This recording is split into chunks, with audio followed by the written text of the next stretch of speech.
Colourful ಹೊಸ ವರ್ಷವನ್ನ ಆಚರಿಸೋದಕ್ಕೆ silicon ಸಿಟಿಯ ಮಂದಿ ರೆಡಿ ಆಗಿದ್ದಾರೆ. ಲೈಟಿಂಗ್ ಆನ್ ಆಗಿದೆ. ಅದರ ಜೊತೆಗೆ ಅತ್ಯಾಧುನಿಕ ಯಂತ್ರಗಳ ಮೂಲಕ ಬೆಂಗಳೂರನ್ನ ಕಾಯ್ತಾ ಇದೆ ಬೆಂಗಳೂರು ಪೊಲೀಸ್ ಟೀಮ್. ಮೊಬೈಲ್ ಸೆಂಟರ್ಗಳು, mobile centre, mobile command and control centre ಇದು ಬೆಂಗಳೂರಿನಲ್ಲೊಂದಿದೆ, ಮೈಸೂರಿನಲ್ಲೊಂದಿದೆ, ಮತ್ತೆ ಹುಬ್ಬಳ್ಳಿಯಲ್ಲೊಂದಿದೆ. ಈ ಬಸ್ ಇದೆಯಲ್ಲ, ಈ ಬಸ್ ಈ ವರ್ಷ ಹೊಸ ವರ್ಷದ ಸಂಭ್ರಮಕ್ಕೆ ಸಾಕ್ಷಿ ಆಗ್ತಾ ಇದೆ. ಯಾವುದೇ ಅಹಿತಕರ ಘಟನೆಗಳಾಗಬಾರ್ದು ಅಂತೇಳಿ ಈ ಬಸ್ ಕಂಪ್ಲೀಟ್ ಆಗಿ ಕಮಾಂಡ್ ಮಾಡುತ್ತೆ ಮತ್ತೆ ಕಂಟ್ರೋಲ್ ಮಾಡುತ್ತೆ. ಸುಮಾರು 1 ಕಿಲೋಮೀಟರ್ ವ್ಯಾಪ್ತಿವರೆಗೂ ಕೂಡ ಈ ಬಸ್ನ ಮೇಲ್ಗಡೆ ಸುಮಾರು 5 ಕ್ಯಾಮ್ರಾಗಳಿದಾವೆ. 360 ಕವರ್ ಮಾಡುವಂತ ಕ್ಯಾಮ್ರಾಗಳು ಕೂಡ ಇದಾವೆ. ನಮ್ಮ ಕ್ಯಾಮರಾಮ್ಯಾನ್ ದೀಪಕ್ ಅದನ್ನ ಪ್ಯಾನ್ ಮಾಡಿ ತೋರಿಸ್ತಾರೆ. ಅಲ್ಲಿ ಕಾಣಿಸ್ತಾ ಇರುವಂತ ಕ್ಯಾಮ್ರಾಗಳಿದಾವಲ್ಲ, 360 ಡಿಗ್ರಿ ಕವರ್ ಮಾಡುತ್ತೆ.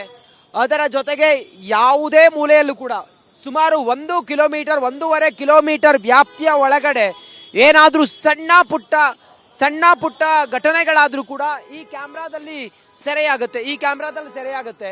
ಟೋಟಲ್ ಆಗಿ ಈ ಬಸ್ನ ಸುತ್ತಲೂ 5 ಕ್ಯಾಮ್ರಾಸ್ ಇದಾವೆ. ಆ 5 ಕ್ಯಾಮ್ರಾಸ್ ಅನ್ನ ಹ್ಯಾಂಡಲ್ ಮಾಡೋದಕ್ಕೆ ಸುಮಾರು 6 ಸಿಬ್ಬಂದಿ ಬಸ್ನ ಒಳಗಡೆ ಇರ್ತಾರೆ. ಅವರು ಇದನ್ನ ಹ್ಯಾಂಡಲ್ ಮಾಡ್ತಾ ಇರ್ತಾರೆ. ಇದೇ ಮೊದಲ ಬಾರಿಗೆ ಹೊಸ ವರ್ಷದ ಸಂಭ್ರಮಕ್ಕೆ ಬೆಂಗಳೂರಿನಲ್ಲಿ ಇದು ಡೆಪ್ಲಾಯ್ ಆಗಿರೋದು. ಇದು ನೆಟ್ವರ್ಕ್ ಅನ್ನು ಕೂಡ ಕ್ಯಾಚ್ ಮಾಡುತ್ತೆ. ನಾನು ಒಳಗಡೆ ತೋರಿಸೋ ಪ್ರಯತ್ನವೂ ಕೂಡ ಮಾಡ್ತೀನಿ. ಸಿಬ್ಬಂದಿ ಇಲ್ಲಿ ಕೆಲಸ ಮಾಡ್ತಾ ಇದ್ದಾರೆ, ಮತ್ತೆ ಹೆಚ್ಚುವರಿಯಾಗಿ ಸಿಬ್ಬಂದಿಯೂ ಕೂಡ ಹೊರಗಡೆ ಇದ್ದಾರೆ. ನೋಡಿ, ಇಲ್ಲಿ ಕ್ಯಾಮ್ರಾ ಹೆಂಗೆ ವರ್ಕ್ ಆಗುತ್ತೆ ಮತ್ತೆ ನೆಟ್ವರ್ಕ್ ಹೇಗೆ ಕನೆಕ್ಟ್ ಆಗುತ್ತೆ ಅನ್ನೋದು, ಮತ್ತೆ ಕಂಟ್ರೋಲ್ ರೂಮ್ ಜೊತೆಯಲ್ಲೂ ಕೂಡ ಇದು ಸಂಪರ್ಕವನ್ನ ಹೊಂದಿರುತ್ತೆ. ಎಲ್ಲವನ್ನು ಕೂಡ ನೀವು ನೋಡಬಹುದು. ಲೈಟಿಂಗ್ ಆನ್ ಆಗಿದೆ, ಮತ್ತೆ ಆ ಮಾನಿಟರ್ ನಲ್ಲಿ ನಿಮಗೆ ಕ್ಲಿಯರ್ ಆಗಿ ಗೊತ್ತಾಗುತ್ತೆ ಎಲ್ಲೆಲ್ಲಿ ಏನೇನಂತ ಅಂತೇಳಿ. ಅದ್ರ ಜೊತೆಗೆ 360 ಕ್ಯಾಮ್ರಾ ಸಂಪೂರ್ಣವಾಗಿ ಸುಮಾರು 1 ಕಿಲೋಮೀಟರ್ ವರೆಗೂ ಕೂಡ ನಿಮ್ಮನ್ನ ಕ್ಯಾಚ್ ಮಾಡ್ತಾ ಇರುತ್ತೆ. ಅದ್ರ ಜೊತೆಗೆ ಓಕೆ, ಇಲ್ಲಿ ಒಳಗಡೆಯೂ ಕೂಡ ತಮ್ ಮಾಡೋದಕ್ಕೆ ಮತ್ತೆ ಏನಾದ್ರೂ ಇಲ್ಲಿ ರೆಸ್ಟ್ ಮಾಡೋದಕ್ಕೆ ಅವರಿಗೆ ಒಂದಿಷ್ಟು ವ್ಯವಸ್ಥೆ ಕೂಡ ಇದೆ. ಇಲ್ಲಿ ಮಾನಿಟರ್ ಇದೆ, ನಾನು ನಿಮ್ಗೆ ತೋರಿಸ್ತೀನಿ ಅದನ್ನ. ಈ ಮಾನಿಟರ್ ನಲ್ಲಿ ನಿಮ್ಗೆ ಗಮನಿಸಬಹುದು, ಇಲ್ಲಿದೆ. ಬಟ್ ಆದ್ರೆ ಅಲ್ಲಿ ಸೆಕ್ಯೂರಿಟಿ ಪರ್ಪಸ್ ಇಂದ ಅಲ್ಲಿ ಒಳಗಡೆ ಎಂಟ್ರಿ ಇಲ್ಲ. ಬಟ್ ಇಲ್ಲಿ ಮಾನಿಟರ್ಗಳಿದಾವೆ. ಎಲ್ಲಿ ಹೇಗೆ ಇದು ಕ್ಲಿಯರ್ ಆಗಿ ಕ್ಯಾಚ್ ಮಾಡುತ್ತೆ ಮತ್ತೆ ಹೇಗೆ ಔಟ್ಪುಟ್ ಕೊಡುತ್ತೆ ಅನ್ನೋದು ಇಲ್ಲಿ ವ್ಯವಸ್ಥಿತವಾಗಿ.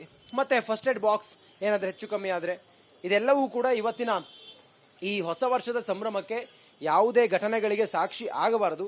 ವ್ಯವಸ್ಥಿತವಾಗಿ ಈ ಕೋವಿಡ್ ಸಮಯದಲ್ಲಿ ನಿರ್ವಹಿಸೋದಕ್ಕೆ ಸರ್ಕಾರ ಮತ್ತೆ ಪೊಲೀಸ್ ಇಲಾಖೆ ವ್ಯವಸ್ಥಿತವಾಗಿ ತಯಾರಿಯನ್ನು ಮಾಡಿಕೊಂಡಿದೆ.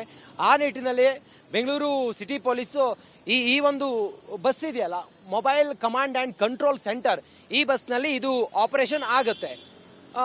ಒಟ್ಟಾರೆ ನಾವು ನೋಡ್ತಾ ಹೋದ್ರೆ ವ್ಯವಸ್ಥಿತವಾಗಿ ಈ ಬಾರಿಯ ಹೊಸ ವರ್ಷವನ್ನ ಆಚರಿಸೋದಕ್ಕೆ ಪೊಲೀಸ್ ಇಲಾಖೆ ಸಕಲ ತಯಾರಿಯನ್ನ ಮಾಡಿಕೊಂಡಿದೆ. ಕ್ಯಾಮರಾ ಪರ್ಸನ್ ದೀಪಕ್ ಜೊತೆ ನಾನು ರಂಜಿತ್ ಶಿರಿಯಾರ್, ರಿಪಬ್ಲಿಕ್ ಕನ್ನಡ, ಬೆಂಗಳೂರು.